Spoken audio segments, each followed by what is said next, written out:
স্বজনদের অভিযোগ, শনিবার দুপুরে মাদারীপুরের রাজৈর উপজেলায় প্রতিবেশী যুবক চন্দন সরকার মেয়েটিকে তার ঘরে ডেকে নেয়। এরপর শিশুটিকে ধর্ষণ করে সে। পরে মেয়েটিকে উদ্ধার করে নিয়ে আসা হয় থানায়। সেখান থেকে রোববার দুপুরে নির্যাতিতাকে ভর্তি করা হয় মাদারীপুর 250 শয্যা জেলা হাসপাতালে।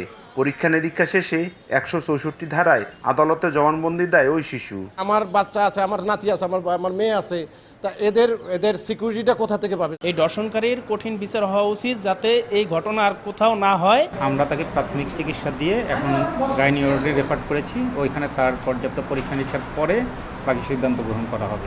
পুলিশ বলছে এ ব্যাপারে নেওয়া হবে আইনগত ব্যবস্থা। ঘটনার পর পলাতক রয়েছে অভিযুক্ত যুবক চন্দন সরকার।